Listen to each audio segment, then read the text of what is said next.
Primul lucru pe care îl facem în seara asta, o să ascultăm imnul nostru al Maduro Cigar Club.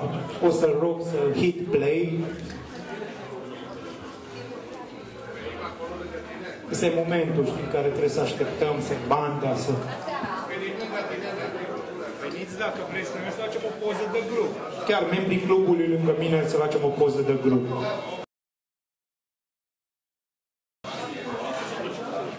Și dați-l un pic mai tare, că ăsta trebuie un pic mai tare. Mulțumesc. Mă trag.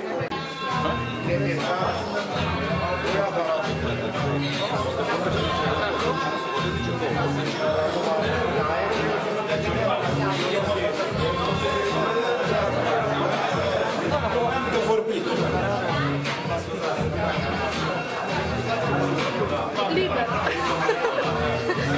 E liber.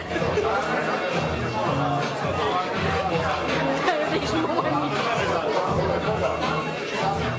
Dar nu ai aparatul ăla de testat, căria.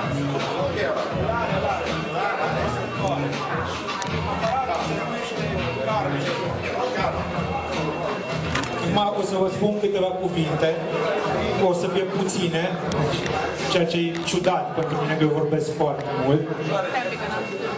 Vă spun în primul rând, bine ați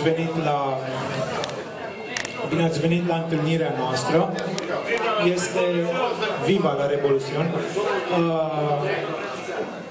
Este a doua întâlnire de genul ăsta, a doua ediție a Cube Nights.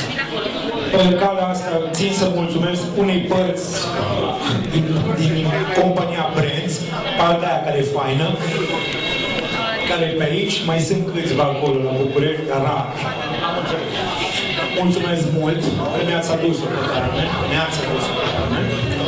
Țin să mulțumesc membrilor clubului nostru, în primul rând Ovidiu Șambră, toată dragostea noastră.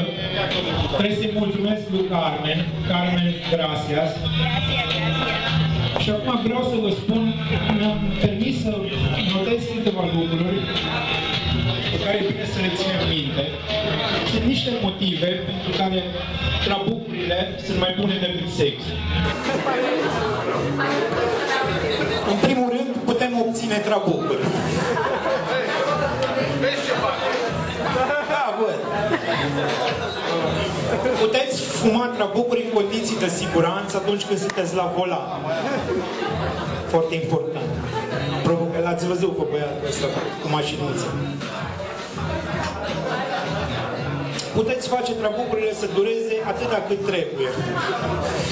Cât vreți voi să le fumați. Două persoane de același sex pot fuma trabucuri fără să fie numite într-un mod ciudat. Cuvântul angajament nu sperie trabucurile. De nicio culoare. Foarte important, puteți fuma trabucuri chiar în fața mamei dumneavoastră. Foarte important. De ținut minte. Puteți cere unui străin să vă dea un trabuc fără a fi considerat obsedat. În general, nu iei fire de păr în gură când fumezi un trabuc.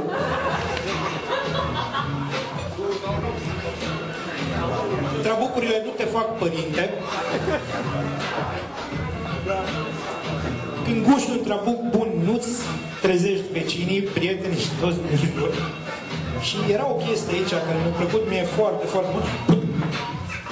Aia știu că trabucul trebuie lins. Mulțumesc, bă. Foarte important, puteți avea trabucuri în orice moment al lunii. Oricând vreți dumneavoastră. Și așa de final, puteți savura mai multe tipuri de trabucuri. Eu vă doresc o seară plăcută, ascultați muzică bună, cubaneză, socializați cât se poate, și chiar cu mine, se poate. Și să vă simțiți bine, să încercați un trabuc bun. Legat de trabucurile pe care le face Carmen, vă sfătuiesc din inimă să nu fumați așa ceva acum, pentru că o faceți verzi și de marțieni n-avem încă nevoie aici. Distracție plăcută. Pa, pa.